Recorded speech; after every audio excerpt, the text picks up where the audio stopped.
Hello and welcome to the elf review of the Dungeons and Dragons Players Handbook. So let's get right into it. So, the elf. Nice picture of Drist Doherden, the drow.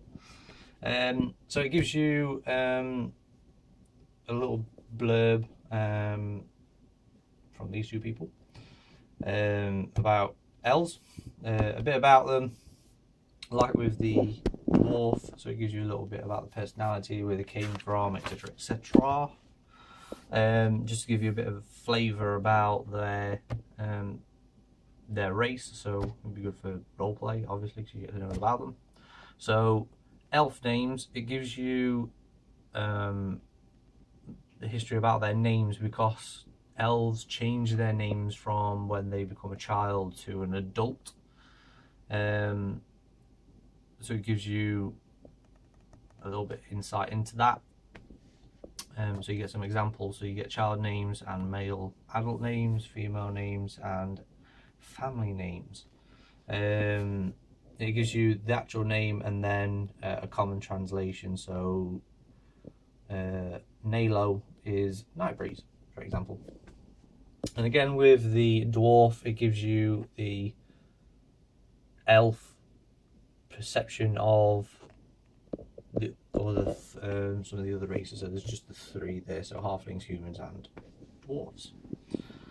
So as with the dwarf and with the other races as well, you get your standard elf abilities, etc., and then you get some sub races. There are 3 sub races for the elves. So quickly go over it. In every one you get a +2 constitution modifier.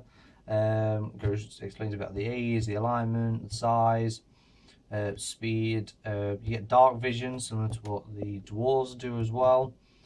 Keen senses. You automatically have proficiency in perception skill, which is very good. And you have advantage saving throws against being charmed, and magic can't put you to sleep, which is very good. Trance. You only need 4 hours rest in a trance to constitute as a long rest, which is awesome for elves, especially if you have a full group of elves as well. Long rest is 4 hours for everybody. Languages, so you get common as standard and elvish, and then you can jump straight into the 3 sub races. So high elves gives you a blurb about high elves. +1 to your intelligence, and elf trading, you get proficiency in longsword, short sword, longbow, and short bow. Depending on what class you go for, you automatically have those proficiencies anyway. You have access to a cantrip, so you can have 1 cantrip from the wizard spell list, and intelligence is your spell casting. So even if you choose a fighter, you still have 1 wizard cantrip, which is quite good, to be fair. I don't know the wizard cantrip list off the top of my head, so I can't give you an example, but you get 1 anyway. And you also get an extra race. It's quite nice. Wood elf, smaller blurb for a wood elf, but you get similar sort of things. So you get +1 to wisdom instead. You still have proficiency in the same as the high elf.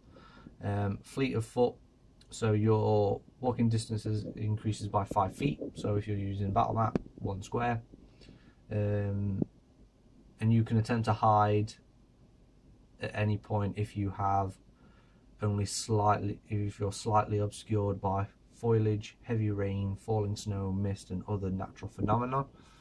So you can hide kind of like in between the traverse or the universe type of thing, or step out of time, if you want to put it, depending on how you look at role-playing games. You can hide behind 1 leaf, or 2 leaves actually, except classes foliage. Dark elf, so drow, so you get another small bit blurb on drow, and their increases. So you get a +1 to charisma. Your dark vision is doubled, so you have to 120 feet, but when you're in sunlight, you have disadvantage to attack rolls and on wisdom perception checks that rely on sight when the target of your attack or whatever you're trying to perceive is in direct sunlight. So daytime, not very good for drow because they like being underground. Drow magic, you know Dancing Light cantrip at level 3, Fairy Fire, no, you know Dancing Light at level 1, at level 3 you get Fairy Fire, you can cast it once a day. At level 5 you also cast Darkness once a day, and Charisma is your spellcasting ability. So even if you don't go for a caster, you still get those innate magic spells. A drow proficiency weapons, these are different from the other two. So you get rapiers, short swords, and hand crossbows. And there's a whole section on the darkness of drow, so it's about their upbringing, and obviously them living underground in can't remember the name of the place now, but living underground, and obviously their dedication to Loth, which is quite good. And then an elf wizard, I believe it's a wizard, that's what we'll do next, the halfling. So elf, awesome. If I was going to play and not DM, I'd probably choose an elf. Let me know what you think, put some comments below, like, share, and as always, the more that you share this, the more people like it, the more videos I'll do. So yeah, until next time, happy gaming, keeping them rolls high, speak to you soon.